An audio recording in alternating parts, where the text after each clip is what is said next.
Graça e paz. Vamos orar. Pai querido, muito obrigado, Pai, porque estamos aqui e estamos juntos para estudar a Tua palavra.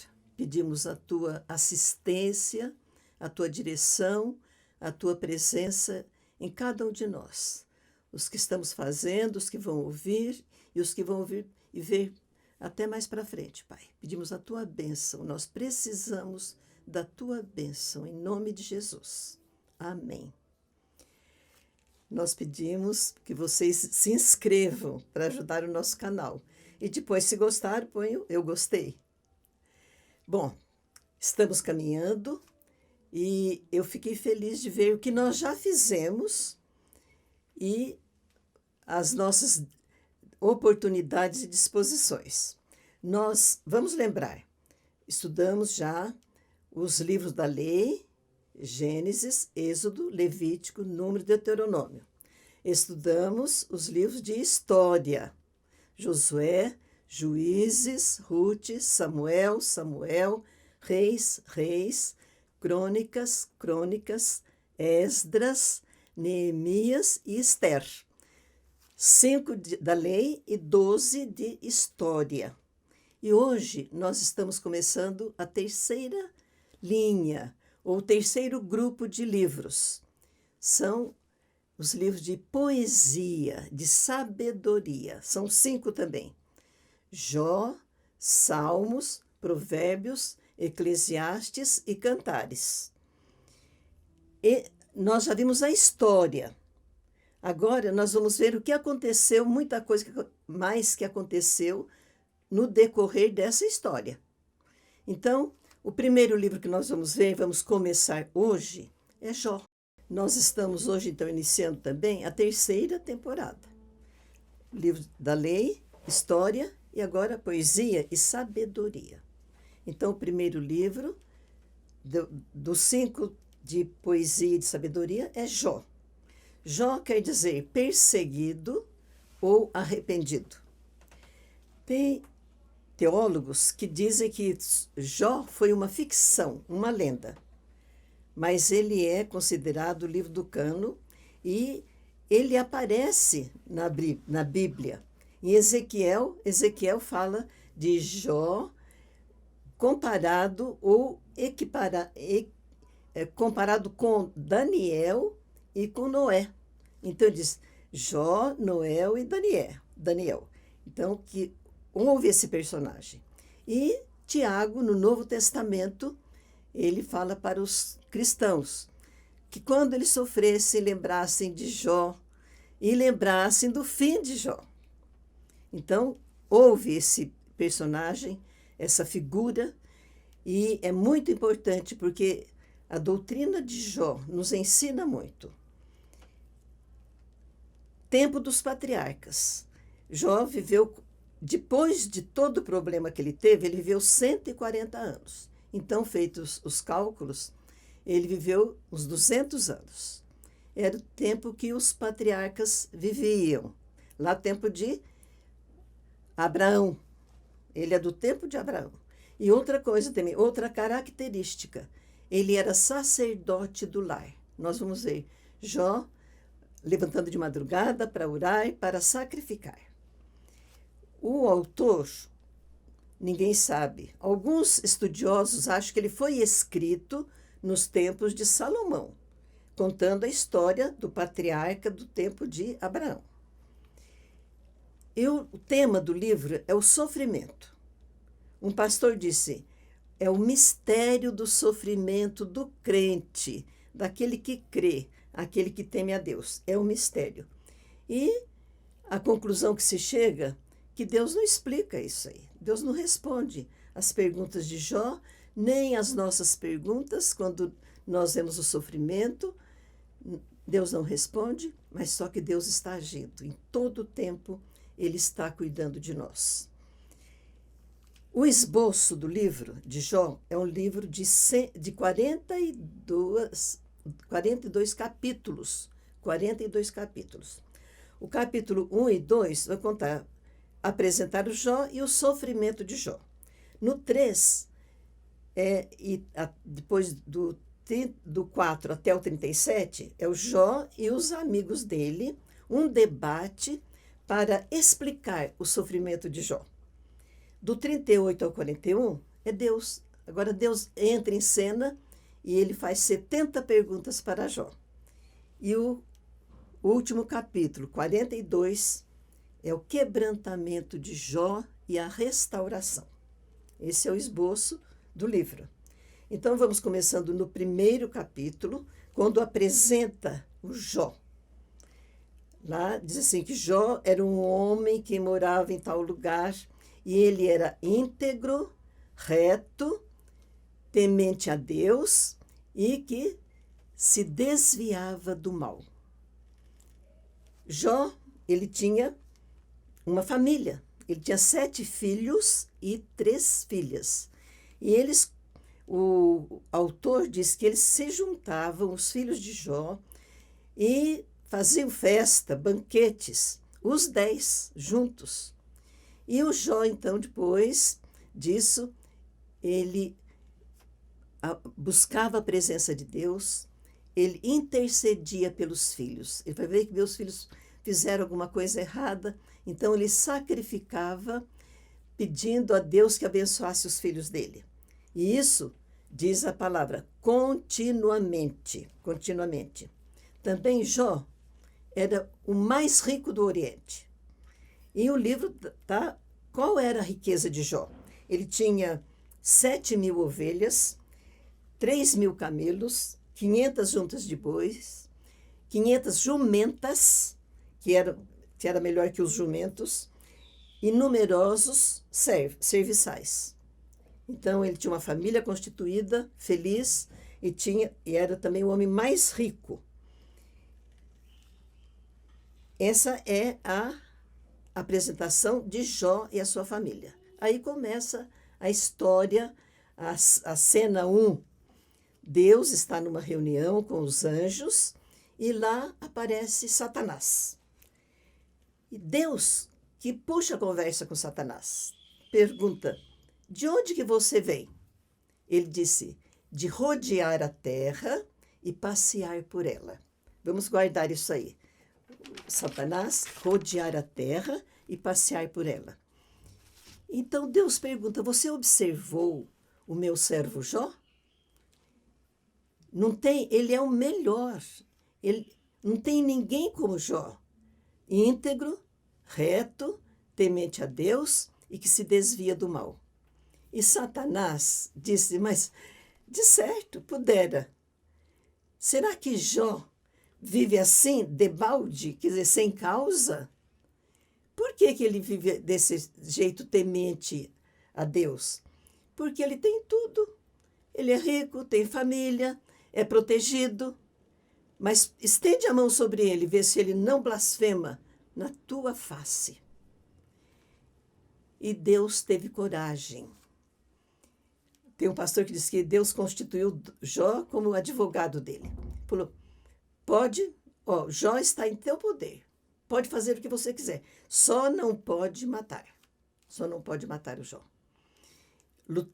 Martim Lutero diz que o diabo é um cachorro que Deus tem na coleira. E ele só vai até onde Deus deixa. Então Deus deixou, você pode fazer o que quiser, mas não toque na vida dele. Muito bem. Havia um limite. E quando eu estava estudando isso aqui, eu lembrei de uma ilustração muito interessante de uma mulher, uma irmãzinha na igreja, que não falava mal de ninguém.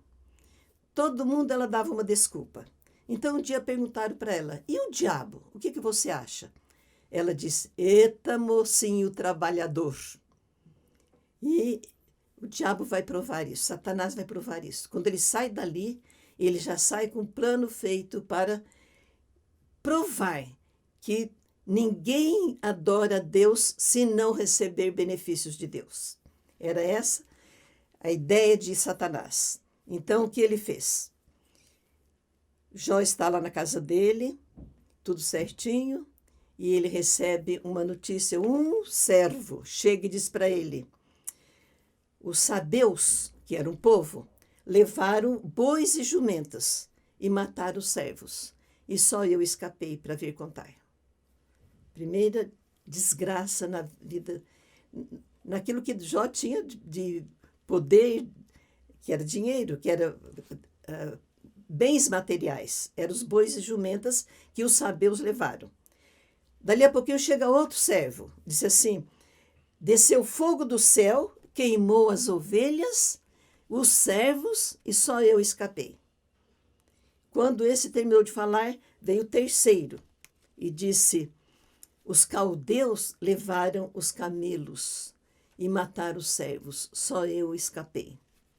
E veio o quarto mensageiro. Um grande vento derrubou a casa onde estavam os seus 10 filhos, se banqueteando, e todos eles morreram, e os servos também, e só eu escapei.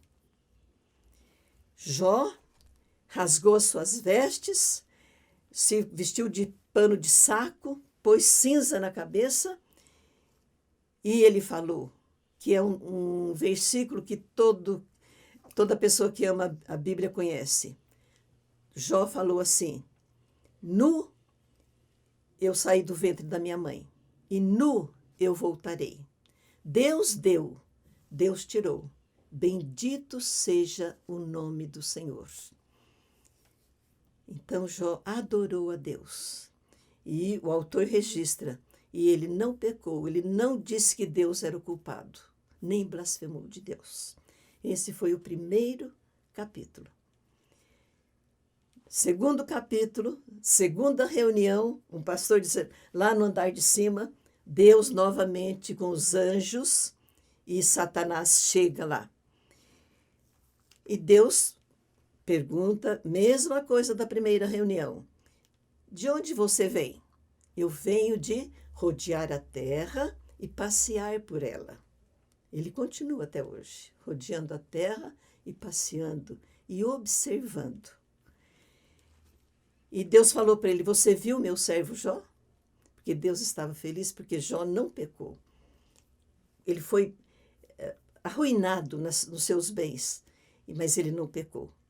Aí Satanás disse para Deus assim: mas toca nele, na carne, nos ossos, e vê se ele não blasfema. E Deus disse: você pode tocar, só não pode matar. Então, ele está em teu poder, mas poupa-lhe a vida. E o mocinho trabalhador saiu rápido e foi e visitou Jó, cobriu Jó de feridas, da planta dos pés até na cabeça. Era muita dor, era muita agonia. Ele sentado, ele rasgou suas roupas, jogou cinza na cabeça e pegou caco para se coçar.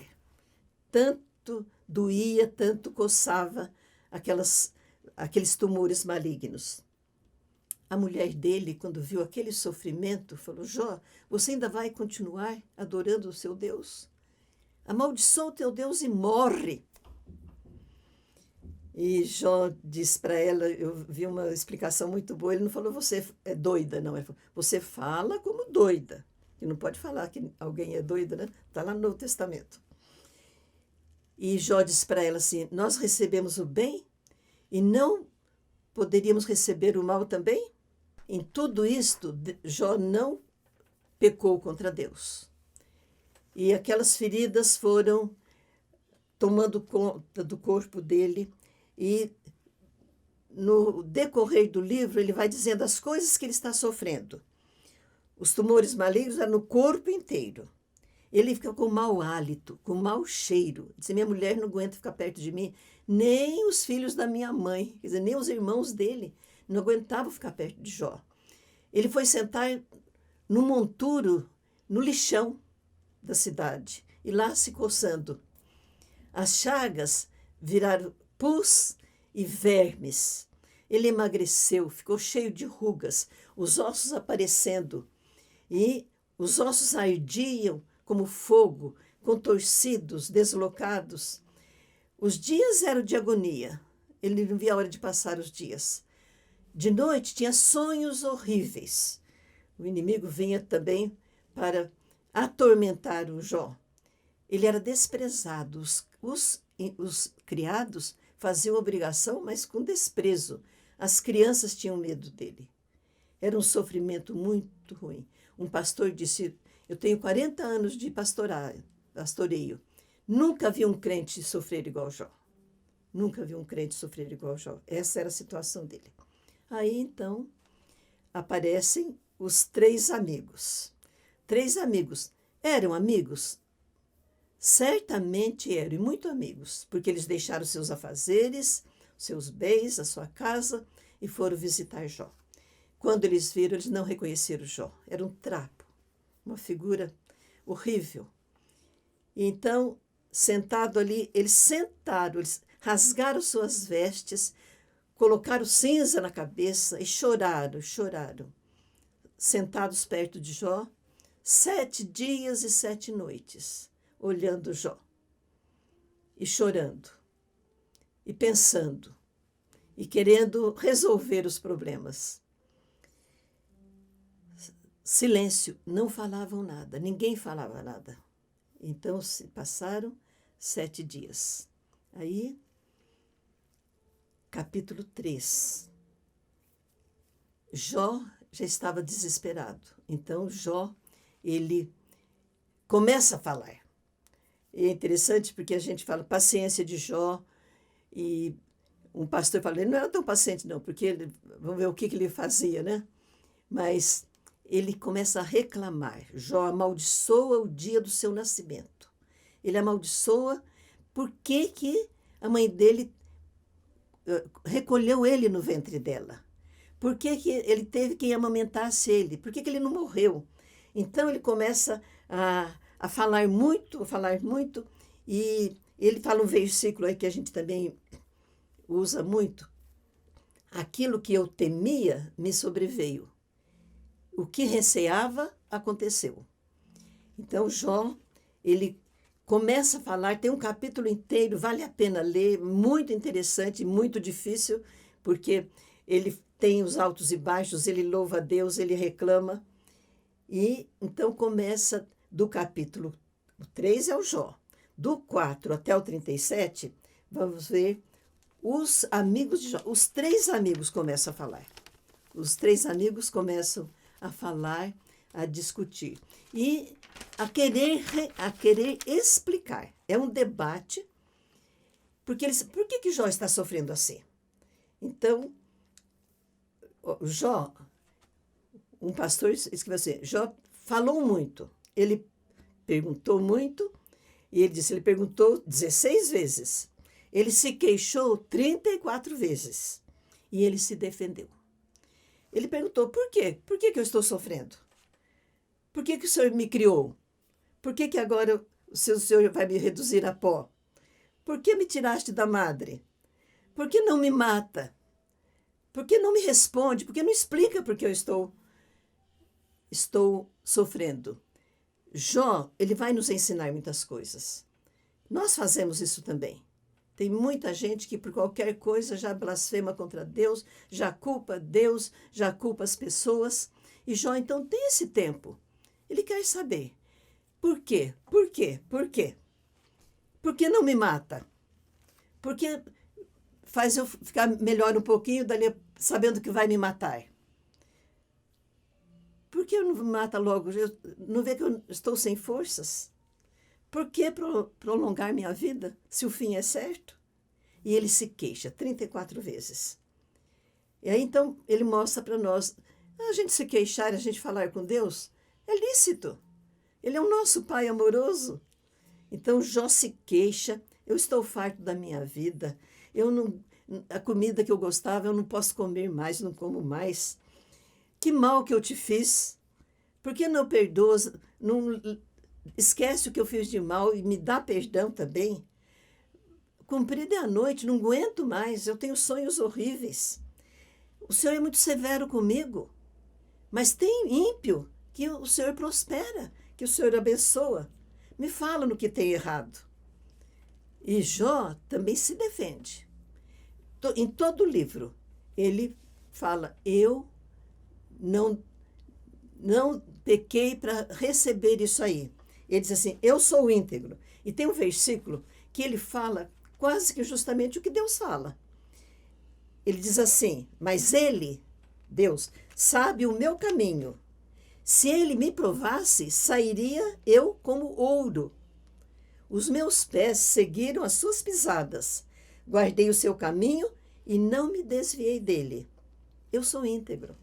É a mesma coisa que Deus falou dele, ele está falando. Ele se defende. Mas ele vai aprender depois que não é para se defender.